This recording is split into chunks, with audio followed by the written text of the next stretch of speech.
Assalamualaikum warahmatullahi wabarakatuh. Selamat pagi peserta didik kelas 8 yang Bapak banggakan. Bertemu kembali dengan Bapak dalam mata pelajaran ilmu pengetahuan alam pada semester genap ini. Sebelum kita memulai pembelajaran kali ini, kita buka dulu dengan membaca basmalah. Bismillahirrahmanirrahim. Pada pertemuan ke-26 ini, Bapak akan menyampaikan materi tentang hukum Archimedes. Ya. Tujuan pembelajaran adalah yang pertama, peserta didik diharapkan mampu menjelaskan tentang hukum Archimedes. Yang kedua, peserta didik diharapkan mampu menghitung besar gaya Archimedes. Hukum Archimedes. Zat cair mempunyai kemampuan memberikan tekanan pada benda-benda di sekitarnya. Selain itu, zat cair juga mempunyai gaya yang ditujukan ke benda-benda di sekitarnya. Pembahasan tentang hal ini cukup menarik karena melibatkan berbagai peristiwa di sekitar. Nah, salah satu konsep dasar yang melandasi pembahasan ini adalah hukum Archimedes. Nah, tahukah kalian bahwa semua benda yang tercelup di dalam zat cair akan mengalami gaya tekanan ke atas? Gaya ke atas yang diberikan oleh zat cair memungkinkan seseorang mengapung di permukaan air sehingga dapat berenang. Lebih jelasnya, hukum Archimedes berbunyi zat cair akan memberikan gaya angkat terhadap suatu benda yang bernilai sama dengan berat zat cair yang dipindahkan. Yang mana gaya Archimedes itu dipengaruhi adanya gaya berat benda. Adanya gaya berat mempengaruhi tekanan di sekitarnya. Selain gaya berat, hukum Archimedes akan mempelajari gaya angkat.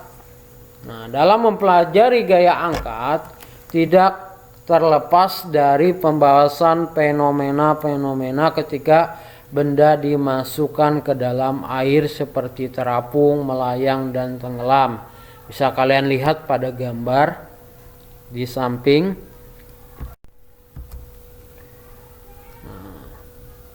Ya, Bapak akan menjelaskan tentang terapung, melayang, dan tenggelam. Yang pertama adalah terapung.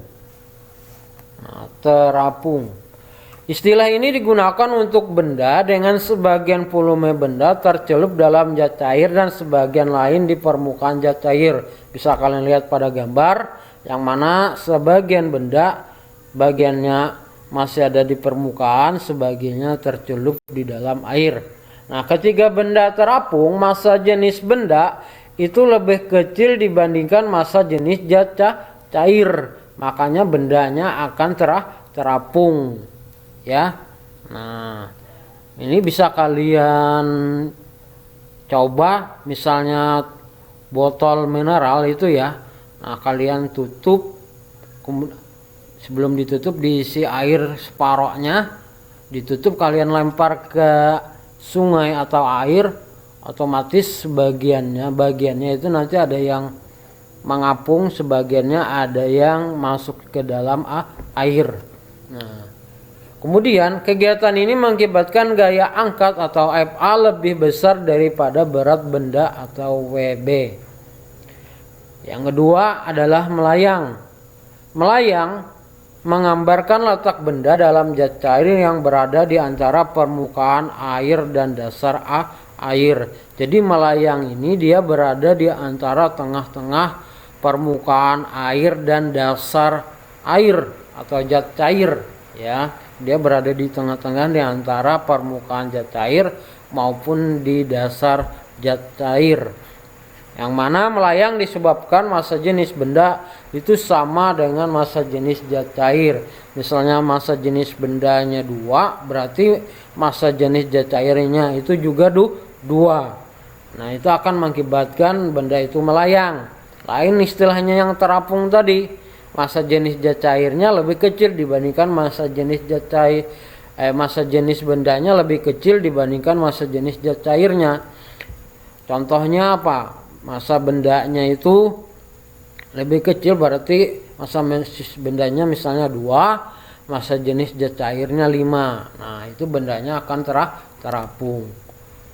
Nah, oleh karena massa jenis yang sama, gaya angkat zat cair atau Fa bernilai sama dengan berat bendanya atau Wb. Volume zat cair yang dipindahkan, V cair sama dengan volume total benda. Saya lihat pada gambar. Nah, kemudian yang ketiga adalah tenggelam. Tenggelam menandakan letak benda berada di dasar wadah zat cair. Ya, berada di dasar wadah zat cair. Kondisi ini disebabkan massa jenis benda lebih besar dibandingkan massa jenis zat cair, atau V benda lebih besar dari rho zat cair. Nah, misalnya apa? Bendanya itu beratnya 5 kilo, ya 5 kg per meter kubik, sedangkan massa zat cairnya itu sekitar 2 atau 1.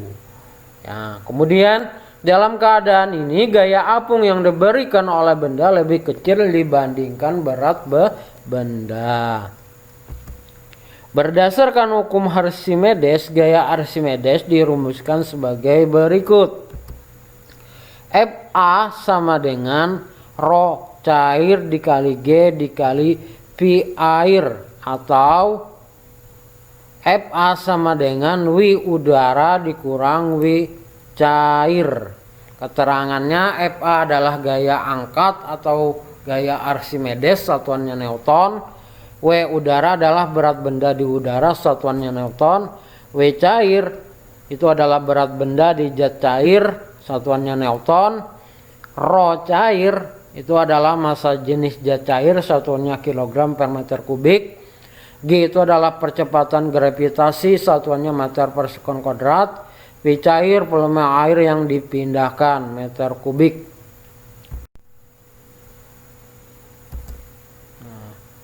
Beberapa penerapan hukum Archimedes dalam kehidupan sehari-hari antara lain sebagai berikut.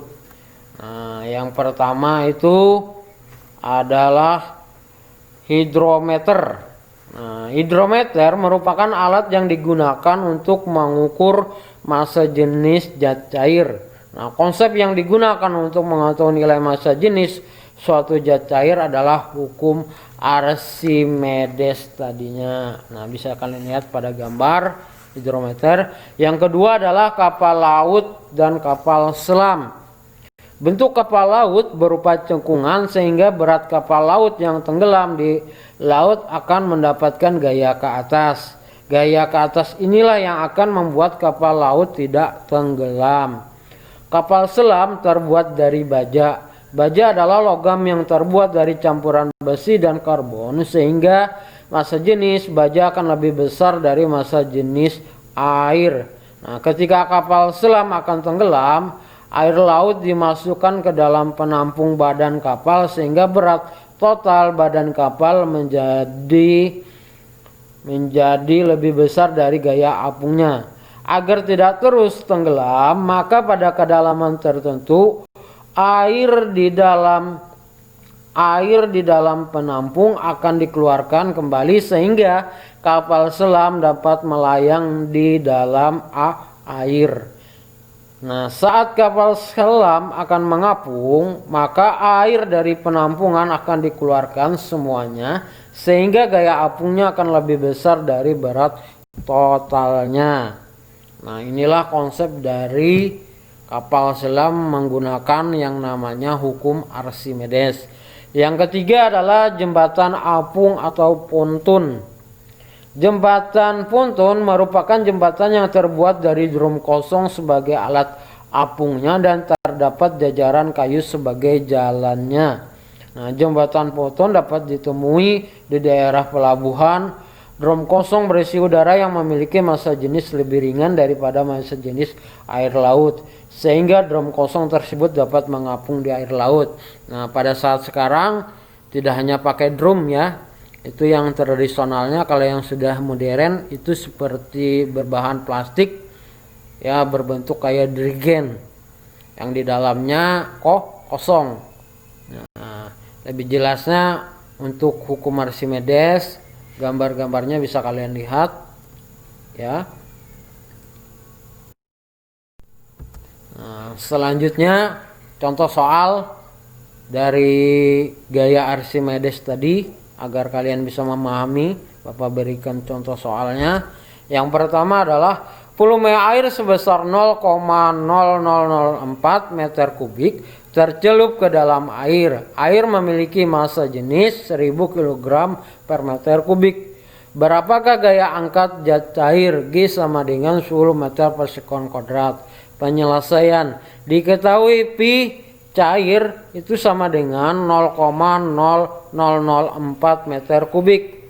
Kemudian rho, massa jenis air adalah 1000 kg per meter kubik.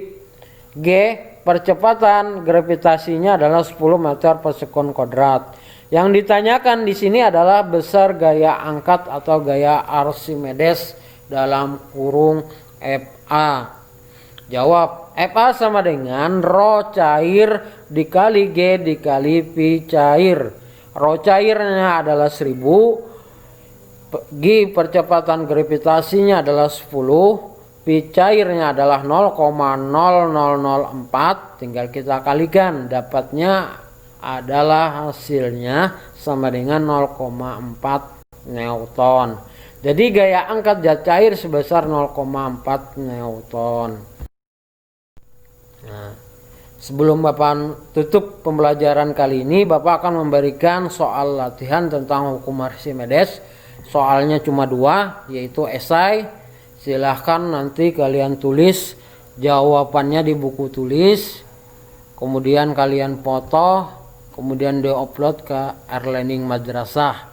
Soal yang pertama, jelaskan apa yang dimaksud dengan hukum Archimedes.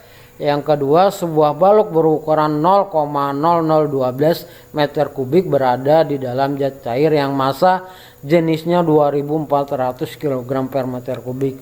Gaya angkat yang diberikan zat cair terhadap balok sebesar titik-titik yang mana G-nya percepatan gravitasinya 10 meter per sekon kuadrat. Untuk nomor 2 ini kalian tulis cara penyelesaiannya seperti apa yang Bapak jelaskan tadi. Kita tutup pembelajaran kali ini dengan membaca hamdalah alhamdulillahirabbil alamin. Semoga apa yang Bapak sampaikan tadi bisa kalian pahami, bisa kalian mengerti dan bisa menyelesaikan soal latihan tadi dengan benar dan betul. Ya. Tutup. Terima kasih.